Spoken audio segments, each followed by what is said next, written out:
So this is part 2 in what is becoming a series of how to get started with HX Stomp. As I mentioned before, the HX Stomp is one of my favorite pieces of gear because it is so incredibly versatile. It is great for integrating with a regular pedal board. It can do your whole rig, it can do part of your rig. It's awesome. But let's be honest, it can be pretty overwhelming to get started because it can do so much. How do you even know where to begin? If you haven't checked out part 1, go do that. It covers how to add blocks, how to assign foot switches, a general layout of the whole thing to get you started. Today, I want to go over how to update your HX Stomp, how to use HX Edit, how to share presets, how to load presets, impulse responses, all kinds of stuff. Lastly, I also want to mention that a lot of what we cover here is not exclusive to HX Stomp. This will also be true for Helix Floor, Helix Rack, Helix LT, and HX Effects too.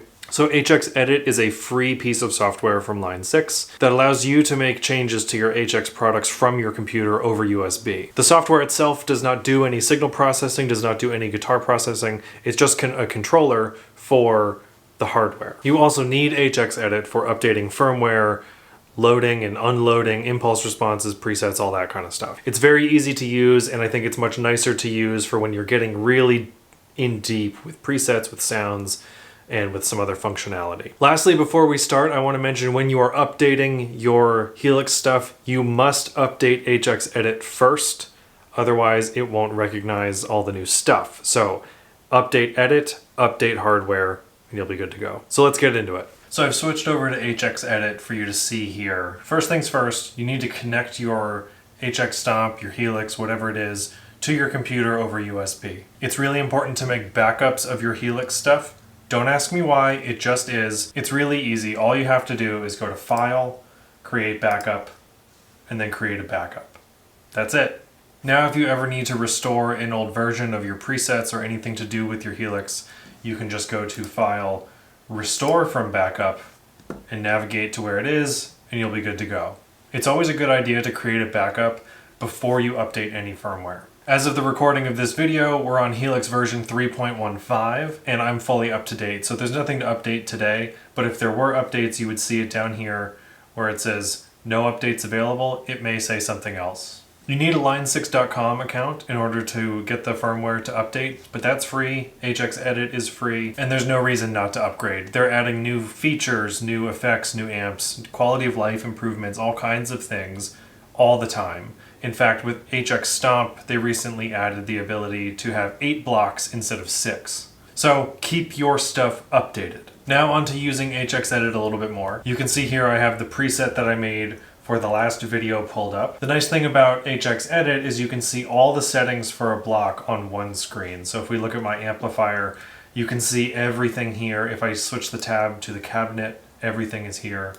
Even controls for bypass assign, MIDI control, that's all here. If I go to the delay, for example, you can see that.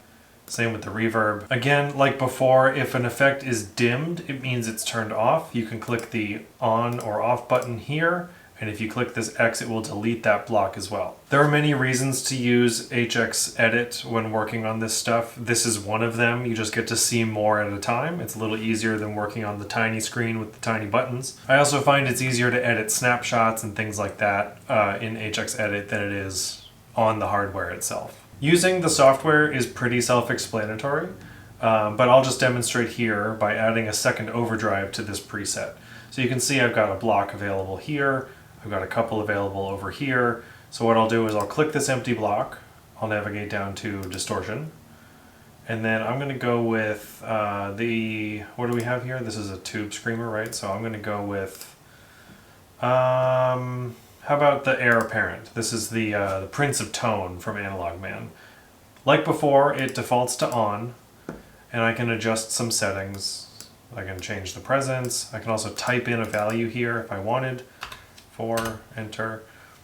I can change my clipping stuff. This is all what you would see on the block in your HX Stomp on the floor, but it's, again, just a little easier to work with here.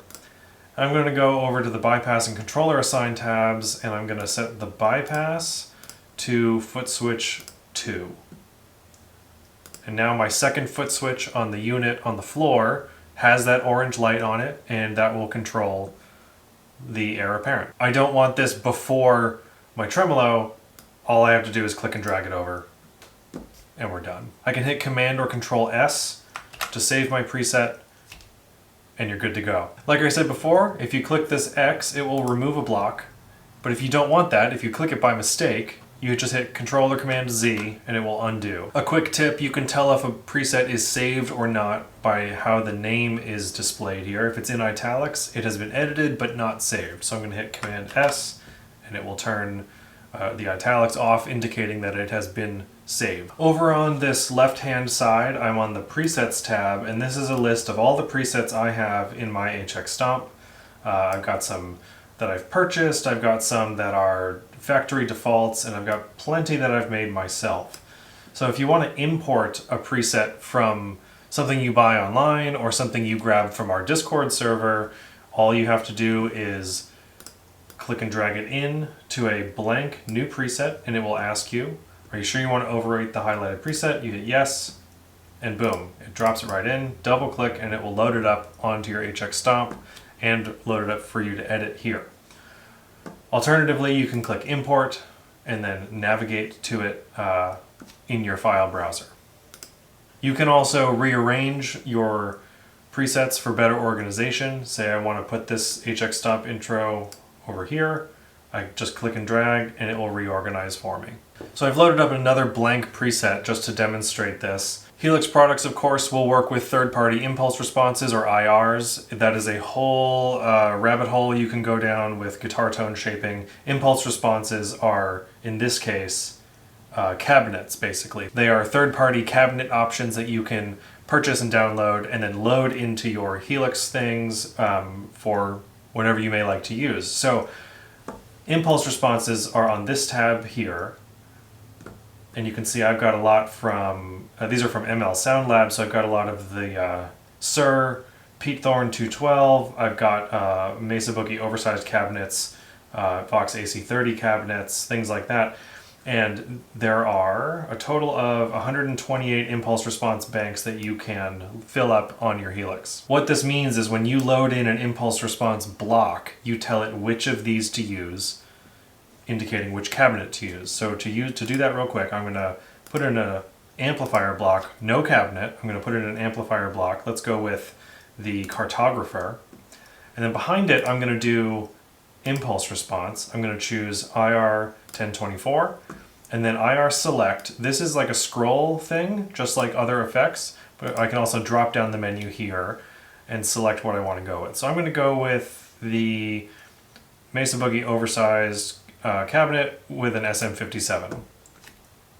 Done. Within this block, there's also high cut and low cut.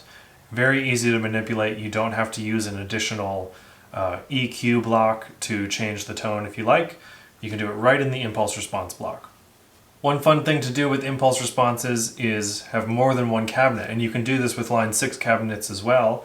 If you click and drag, it will bring you down to a second path. And you'll see now we have a split block and a merge block. So if you look at our signal flow, it comes in, guitar in, it hits the amplifier, and then it splits, it goes down to this impulse response, and then it goes off into this direction as well. Right now there's no speaker or impulse response on this top path, meaning that's effectively an amplified signal with no speaker attached. It sounds terrible. So I'm going to add another impulse response and choose 1024, and let's go with the AC30 mic'd with a 121. So now my signal is splitting, it's going into 2 cabinets, and then they're merging up here at the end and going to my output. Within these I can adjust the level, which will effectively adjust the blend between the 2 cabinets, and I can move these merge blocks around and the split blocks around for whatever I might want to do. So let's add a reverb. I've rearranged a little bit here so I can add a reverb to only one cabinet. I'm going to put this here. I'm going to select this block, go to reverb, and let's go with dynamic room. So now, if you look at the orientation of the signal, we're going to split here, go to this IR, we're going to scoot right past this reverb and then back up. The other part of our signal is going through the cabinet and then through this reverb. So you can see there's a lot of potential here for great signal routing stuff. You can add reverbs and delays to one side or the other. You can split these left-right. You can do whatever you like. There's lots of options. And from HX Edit, if you were to glance down at your HX Stomp, you would see this all happening on the screen on the hardware. HX Edit does not manage the sounds at all. The hardware on your pedal board, the HX Stomp itself or the Helix itself, is doing all of the signal processing. HX Edit is just an easier way to control stuff for you to work on things in a more desktop-friendly format. If you want to share a preset with somebody, it's super easy. So I'm going to navigate up to, let's see, this pedal demos preset that I've made. This is a preset that I use when I'm working on pedal demos for the channel. It has the effects loop, it's got an amp, a reverb, the IR, and an EQ. So what I'm going to do is right-click. I'm going to go to Export or Command E. You can also click the Export button here and export and save it out to my Documents folder. That file I can then send to whoever I like, however I need to. They're super easy to share. Part of the fun with all of this is sharing presets back and forth. Again, I'm not going to do any sound demos today because that's not really the point, but I have an idea for a part 3 of this video to demonstrate how I start with making a tone from scratch. So keep an eye out for part 3 to go over that. So that's going to do it. I hope this has been helpful in getting started with HX Edit. If you have any questions, let me know down in the comments. I'm also going to be doing a part 3 of this where we talk more about making a tone, and we'll get into some more sound demos with that. How to record with HX Stomp into an interface, into your DAW, things like that. That'll be coming soon. So keep an eye out on the channel. If you like what you see here, don't forget that the Tone Control is a podcast first and foremost. You can find us wherever you find podcasts. There's a link to our Discord server down in the description where you can ask more questions about Helix. We can share presets back and forth with a bunch of cool people and just generally talk about guitars and guitar gear and all the fun stuff that comes with that. You can also find our links to social networks and Patreon and stuff down there as well. So, see you next time.